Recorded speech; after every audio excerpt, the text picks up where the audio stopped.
ঈদে বর বউ ম্যাচিং ম্যাচিং করে ঘুরান্টি খেলাম বরের হাতে। কুরবানি ঈদ মানে কাজ কাজ করতে করতে জীবন শেষ, রান্না করতে করতে পেট পুজো না করলে হয়, তাই খাবার লেগে গেছি মাজাবেন। কুরবানি ঈদে পিঙ্ক কালার মিশে আমি হয়ে গেলাম পিঙ্কি পিঙ্কি লেডি। রান্না করতে গিয়ে যে মানুষ এত সুন্দর করে সেজে গুজে যায়, আমাকে না দেখলে আপনারা বুঝবেন। রান্না করতে শুরু করে দিয়েছি আলহামদুলিল্লাহ। আসসালামু আলাইকুম, সবাইকে ঈদ মোবারক, সবকে হাম্বা মোবারক। সকাল সকাল ঘুম থেকে উঠে অনেক কাজকর্ম করেছি, সেই ভিডিওটা আগে দেখে লিছেন। এখন দুপুরে গোসল আবারও করছি, করার পর করে রেডি হব। তাই একটা সুন্দর থ্রি পিস, নতুন একটা থ্রি পিস বের করছি, এটা পরে নিব। আর চুড়ি পরবো, অবশ্যই দেখতে থাকে। আর থ্রি পিসটা কেমন হয়েছে অবশ্যই কমেন্টে জানাবেন। আমার খুব পছন্দের থ্রি পিস এটা পেয়েছিলাম, আমার মায়ের ফ্রেন্ডের বাসায় গিয়েছিলাম, ওখানে গিয়ে এটা গিফট পেয়েছিলাম। তো ওই ড্রেসটাই পরলাম, কারণ রান্না বান্না করবো, সুতির একটা ড্রেস পরলে খুব ভালো হয়।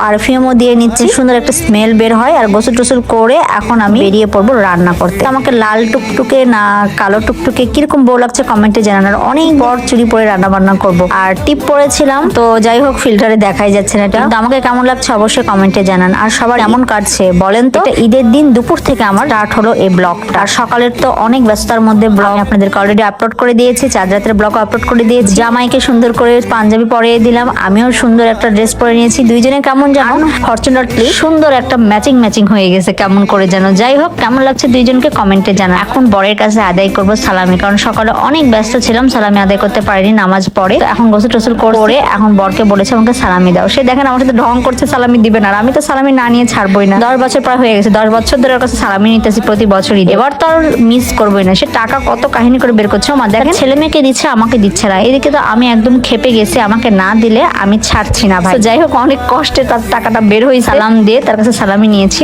এখন নিচে যে সব মাংস টাংস কুরবানি আলহামদুলিল্লাহ হয়ে গেছে, সব গুছানো হচ্ছে, সব বিলি করা হচ্ছে আত্মীয় স্বজনকে পাড়ায়। তো এখন যেটা করব আমি গিয়ে রান্না করব। আর এদিকে দেখেন আমি কি মাংস রান্না করব সেটাই নিচ্ছিলাম। আর আমার ননদ দেখেন ইয়ার্কি করছিল আমার সাথে। যাই হোক এখন আমি গিয়ে রান্না করব। এই যে মাংস নিয়ে নিয়েছি, আর টাটকা টাটকা গরুর মাংস কুরবানির দিন এত টেস্ট হয়। আর এটা যেভাবে রান্না করবেন সেইভাবেই কেমন যেন মজা হয়ে যায়। সব বাটা মশলা ছিল টাটকা টাটকা। আমি ফার্স্টে একটা মাংস বাড়িতে নিয়ে নিচ্ছি দুপুরে খাওয়ার জন্য, রাতে খাওয়ার জন্য, কালকে আবার রান্না করা হবে। সকালে অলরেডি সবাই দেশি মুরগি দিয়ে খিচুড়ি খেয়েছে, এখন আমরা সবাই ভাত দিয়ে বা খিচুড়ি আছে সেটা দিয়ে মাংসটা খাবো। গরুর মাংস যদি পেতে চান একদম গরম গরম ভাত আর গরম গরম এই গরুর মাংস, দেখবেন যে টেস্টটা অন্যরকম লেভেল লাগে। আর অবশ্যই কুরবানির দিন মাংসের টেস্টটা আলাদাই হয়ে যায়, তাই না বলেন? আর এই যে দেখেন অনেক বেশি করে আমি দিয়ে দিয়েছি পেঁয়াজ, ময় মশলা, কাঁচামরিচ দিয়েছি, আর সরিষার তেল একটু বেশি করে দিয়েছি। এতে কিন্তু মাংসের স্বাদ আলাদাই বেরিয়ে যায়, তাই না? গরম মশলা গুঁড়া থেকে শুরু করে মরিচের গুঁড়া, ধনে গুঁড়া, জিরে গুঁড়া কিছু বাদ দিইনি, সব একদম পারফেক্ট ভাবে দিয়ে সুন্দরভাবে মাখালাম। কিন্তু অনেকক্ষণ ধরে কসলে কসলে মাখিয়েছি। আর চুরি পরে সুন্দরভাবে আমি আজকে রান্নার প্রিপারেশন নিয়েছি। আর মাশাআল্লাহ রান্নাটাও কিন্তু